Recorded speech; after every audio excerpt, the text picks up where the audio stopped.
Hi, second grade. Today's question is, how has the clay changed since we started this project? Finish this and add some Mod Podge and make it all nice and shiny. And then next time, we're going to put it all together. You guys are going to place your dinosaur in your triorama and make a little video and tell me all about your dinosaur. Today, before we begin, I want you to take a look at your dinosaur. You should have a paper towel, a paintbrush, but look at it. Is there any spots that I can cover? Yep. I want you to go ahead and turn and talk to a neighbor. Point out some spots where they could improve and maybe work on today before they get to Mod Podge. All right. So over here, I have everything you need. I have Mod Podge in these little cups. We'll talk about that in a moment. I have paint and water cup for those who need to cover their spots still. If you're going to be painting, awesome. You'll still need those items and follow the green. All right. So remember, when you want to paint, dip, let it drip, and swirl. With these, you have to swirl for a long time to really build up that color into something that you like. And then, of course, get those spots. Leave no spots for me. Don't be lazy. And remember, what the good thing about it is that you guys can let it dry very, very fast.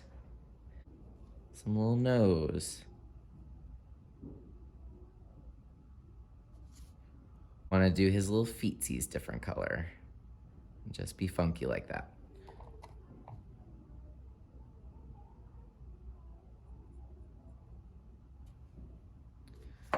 All right, whenever you're done painting, put the paintbrush in the water cup.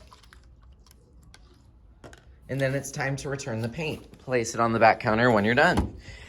When you're done painting, or if you've already finished up all of your spots and you're ready for Mod Podge, I have it right here. You can take one for you and your partner. Not every person needs one. It's gonna look like straight up icky glue, but this is what's going to make it really cool and shiny. All right, so some things to know about Mod Podge. Definitely roll up your sleeves when you're using it. Mod Podge cannot get on the table. It can't get on your hands. You wanna be very careful. We have wet wipes in case it does, but sometimes this stuff can stain and it's a nightmare to get off because it's a very powerful type of glue actually, but we use it to make our projects sealed and nice and shiny. Now, before you start Mod Podge, make sure that everything is the way you want it, because as soon as they put this Mod Podge down, it seals everything in and it's permanent. You'll take your paintbrush, you'll take a little tiny one. You want it to be dry. You do not need to add water to the Mod Podge for it to work. It's already ready for you to use. You just take a little bit and you want to work in thin layers. Now I know what you're thinking, Mr. Bofield, that just looks like you're putting straight up glue on it. I don't want it to look like that.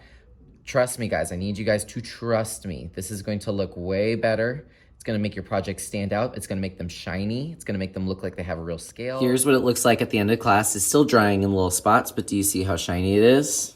Ooh la la. And you're gonna go all over your work. Do you see how it's really bringing out the colors? I love this stuff. It's my favorite part of all the clay projects because it just makes them so much better.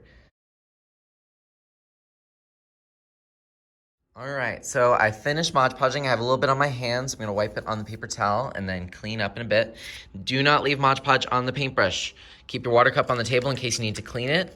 Now remember, I didn't need water for the Mod Podge to work, but there's gunkiness on these brushes, and if the Mod Podge dries, I lose the brush forever, so don't do that. All right, I'm gonna let this guy dry a little bit. He's getting shinier and shinier, but there's still some gloopity-gloppity on him. So I'm gonna go ahead and follow the green arrows and put this up. Water cup goes in the sink, good. And then your Mod Podge just goes back on this tray. Follow the green arrows, and it's time to clean your hands and table. Get any nastiness off the table. You can keep the paper towel if you want to, if you're afraid that your dinosaur is going to make a mess on the table for a little bit. I'll leave it there. All right. Now, at the very end, before you put this on the back counter, I want a picture of it. So you'll take your Chromebook off the floor, open it, and we're going to go to our Google Classroom and get a photo in our portfolio. Remember, your portfolio is at the top of classwork. You can go to slide 3 and click the purple sculpting unit if you would like a speed pass all the way to the sculpting unit.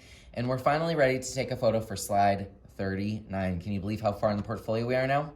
You would press Insert, Image, and then some people even take their Chromebook and they point it down like this and take their photo so you can get a photo of your dinosaur.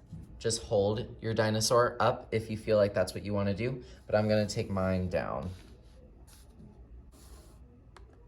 Okay, so now I have it, and then I want you to change the background.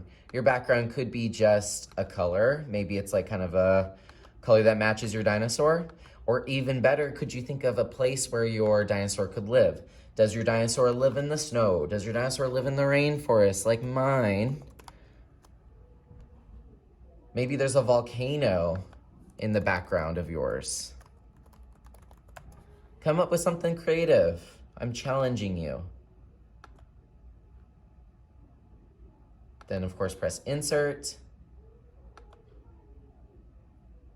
And done. Isn't that way more cool than just a blank slide? That is what is due today. Hopefully by the time you finish, you should see how shiny your dinosaur has become. Of course, leave your little guy on the back counter so it can dry fully.